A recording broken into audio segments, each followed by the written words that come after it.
Operation Flashpoint Dragon Rising is an incredibly ambitious title. You're going to see an open world the size of which you've never seen before.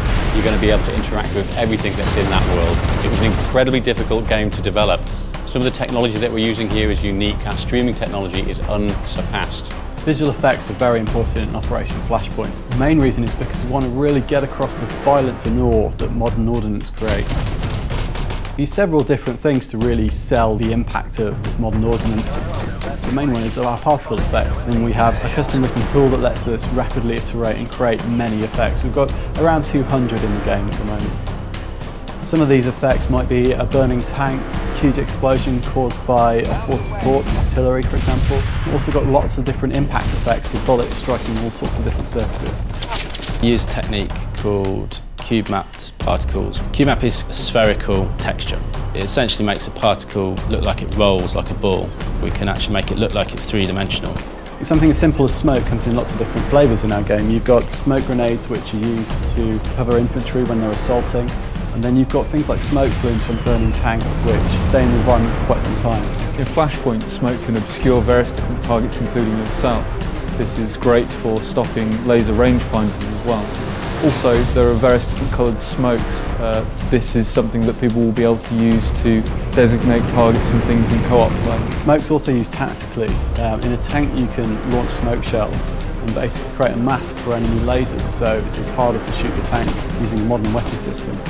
Of course, we've modelled things like thermal vision systems.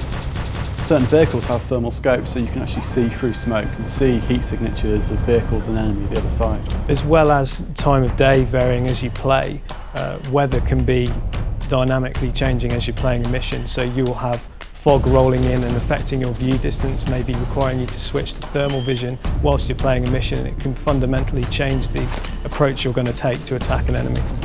Really sell the experience of being an infantryman and on the floor and getting shot at.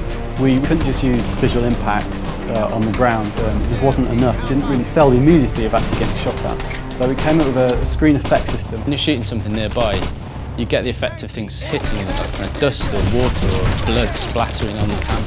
The grime of war is just hitting you.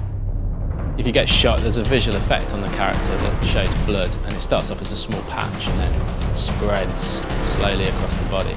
I think one of the strongest parts of the game, indeed one of the strongest characters in the game, is the island itself. The environment, the lighting, the time of day, the foliage, the whole thing. It's a massive area, and it's a size that you've never seen before on a console. You can strip the scene down to a basic surface and light that surface on its own, and that's quite straightforward to do. So we start with deferred lights, then we add ambient light with occlusion and directional lighting, followed by surface diffuse and atmospherics. Finally, we treat the scene with a post process. All these layers combined help to create the immersive experience of Operation Flashpoint Dragon Rising. All our vegetation on the island is based on what actually grows there in real life on the Sakhalin Island belt. We've got over 30 different types of vegetation, 8 different types of forests. They all combine in Skira to make a really unique play environment. So you've got the very barren, bare hills on the highlands compared to the very lush valleys lower down. The grass and plants are all placed using a procedural system that executes in real time as you wander around the island. This environment, this level of realism, this atmosphere that we generate will bring you closer to war than you've ever been.